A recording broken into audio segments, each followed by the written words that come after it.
Hello and welcome to BYJU'S Exam Prep IAS, presenting to you the daily quiz for 13th of April 2022. Let us begin and take a look at the first question for today. Which of the following statements best describes the SAMARTH scheme? Option A, an integrated scheme for school education focused on improving the quality of education at all levels. Option B, a placement-linked skill development scheme for the rural youth. Option C, a scheme for capacity building in the textile sector. Option D, a scheme launched to help rural women generate a sustainable source of profits through a joint effort by forming activity groups, grouping together workers based on their skills and talents. What is the context? In this PIB article today, there is a reference to the SAMARTH scheme, and that is why we've taken up this question. So what exactly is the SAMARTH scheme? The SAMARTH scheme is a flagship scheme of the Ministry of Textiles for capacity building in the textile sector. So what happens under this scheme is that traditional sectors of handlooms, handicrafts, sericulture and jute will be upgraded through skilling and skill upgradation. The scheme will also provide skilling programs that are compliant with the National Skills Framework qualification, that is NSFQ, to over 10 lakh persons. And the skilling programs offered under the SAMARTH scheme aims to incentivize and supplement the efforts of the textile industry. Also note that this scheme aims at creating more jobs in the textile and related sectors. So coming back to our question, the right answer to our question would be option C. SAMARTH is a scheme for capacity building in the textile sector. Moving on to question number 2. Which of the given statements with respect to PM Poshan Shakti Nirman or PM Poshan is or are correct? Number 1. It is a centrally sponsored scheme. Number 2. The scheme covers children across classes 1 to 8 in the age group of 6 to 14 in government and government aided schools. Number 3, under the scheme, the centre bears the entire cost of food grains and their transportation and handles the expenditure on management, monitoring and evaluation of the scheme. What is the context? According to this article in the Indian Express today, Karnataka has decided to provide eggs for school children under the midday meal scheme. Since there is a reference to the Poshan scheme in this particular article, we've taken up this question. So let us know more about the Poshan scheme or the PM Poshan Shakti Nirman as we discuss the answer. See, this scheme was launched as a centrally sponsored scheme on 15th of August 1995 for students up to class of 5. And later in the year 2007, it was expanded till class 8. And this scheme has lately been renamed as PM Poshan Shakti Nirman or PM Poshan scheme. Coming back to the question, option 1 would be correct because it is a centrally sponsored scheme. Now, see, at present, this scheme covers 11.8 crore children across classes 1 to 8. That is, students between the age of 6 to 14 years. And also note that this scheme covers 11.2 lakh government and government aided schools and also those schools that are run by local bodies such as municipal corporations in Delhi under the provisions of the National Food Security Act of 2013. So it does cover the students in classes 1 to 8 in government as well as government aided schools. So statement number 2 is also correct. Here is an important thing to remember.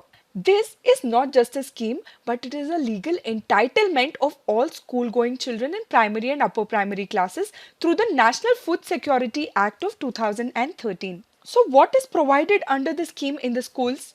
See, what is provided in schools varies from one state or union territory to another. But the authorities must make sure that the nutritional component of the meal is made up of rice, pulses, vegetables, oils and fat, and it should provide at least 450 calories and 12 grams of protein to children in primary grades and 700 calories and 20 grams of protein to the children in upper primary grades. Now, we've already discussed that this is a centrally sponsored scheme. You may now ask, how do the centre and the states run the scheme jointly?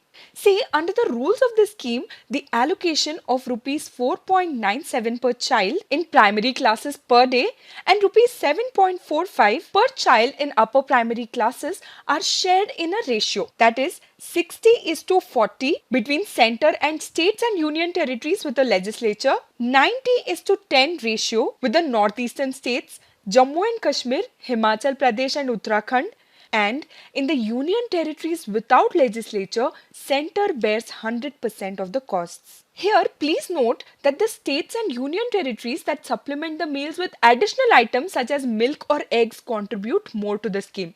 But please remember that centre bears the entire cost of food grains and their transportation and also handles all the expenditures on management, monitoring and evaluation of this particular scheme. Therefore, statement number 3 is also correct. Therefore, the right answer to our question would be option D, all of the above. Moving on to question number 3. Consider the following statements with respect to Commonwealth Games. Statement number 1. The 2026 Commonwealth Games will be a multi-city event. Number 2.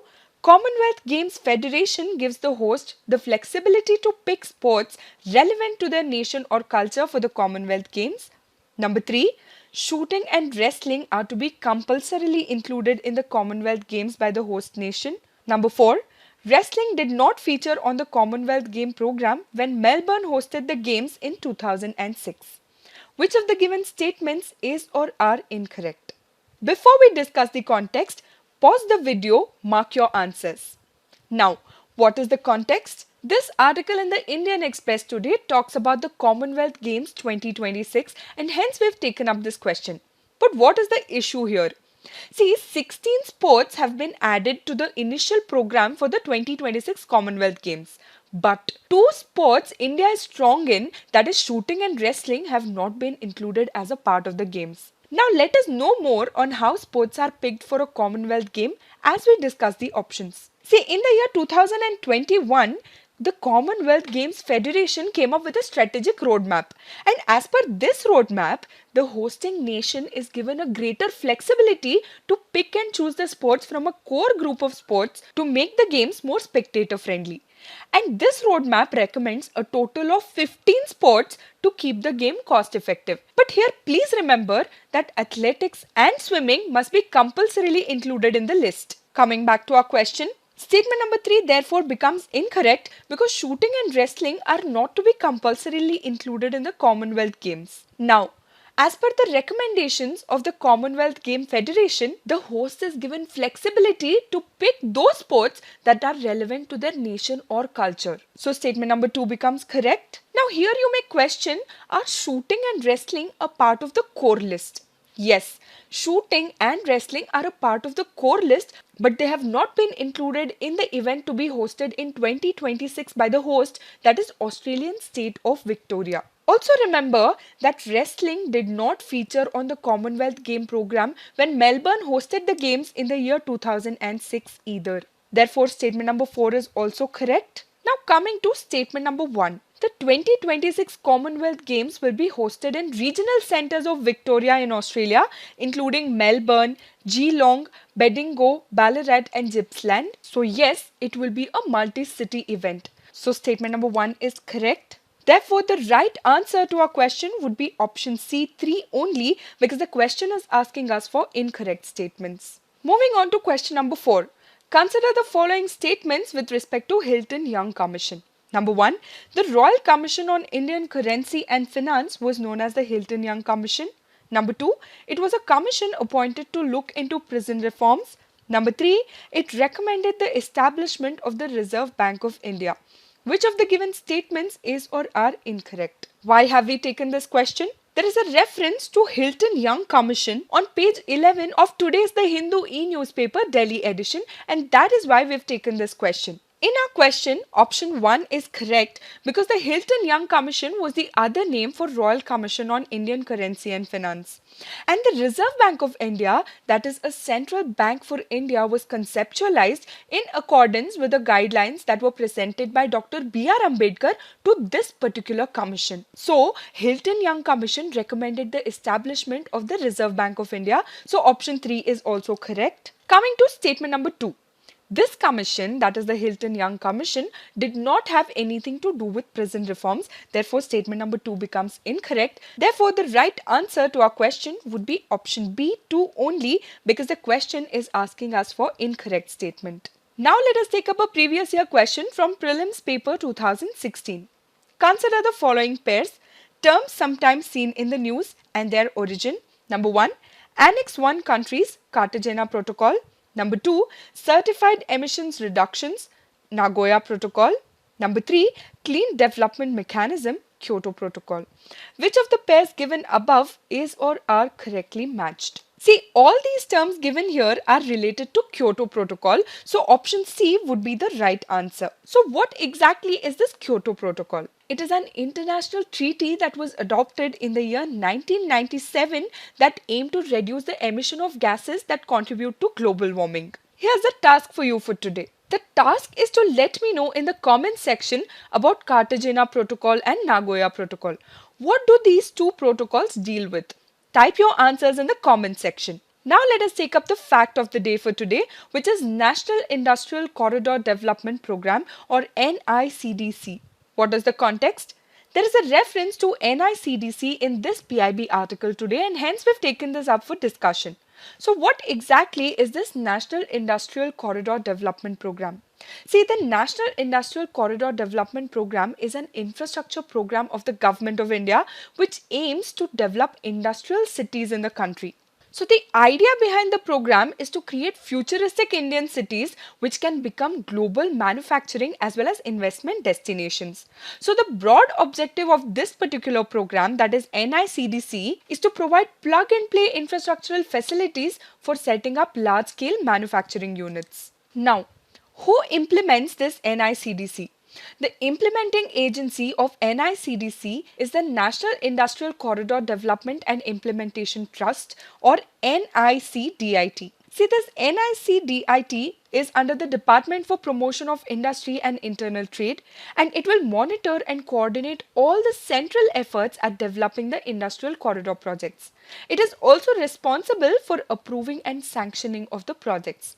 So now there are 11 industrial corridors that the program is developing, and these will be developed in 4 phases. So the 32 projects will be undertaken in 4 phases under 11 corridors forming a part of the National Infrastructure Pipeline. So which are these National Industrial Corridors? Number 1, Delhi-Mumbai Industrial Corridor. Number 2, Amritsar-Kolkata. Number 3, Chennai-Bengaluru. Number 4, Vizag-Chennai. Number 5, Hyderabad-Nagpur. Number 6, Hyderabad-Warangal. Number 7, Hyderabad-Bengaluru. Number 8, Odisha Economic Corridor. Number 9, Bengaluru-Mumbai Industrial Corridor. Number 10, extension of CBIC to Kochi via Coimbatore. And number 11, Delhi-Nagpur Industrial Corridor. So what are the benefits of these industrial corridors? See, this program will help in building logistic infrastructure that will aid in firms achieving economies of scale and also will help them to focus on their core competencies. It will also provide huge impetus to employment generation. It has huge potential of generating employment and also has the potential to reverse distress migration. Another benefit is that it can promote exports. How? By lowering the logistic costs and also improving the efficiency of the business units. And this in turn will enhance the private sector investment. Besides all these economic benefits and also apart from the development of small towns as smart cities, this will also facilitate flourishing of other amenities such as hospitals and educational institutions, which will in turn benefit the people living there immensely. That is all for today. Thank you for being with us. Keep watching and keep learning.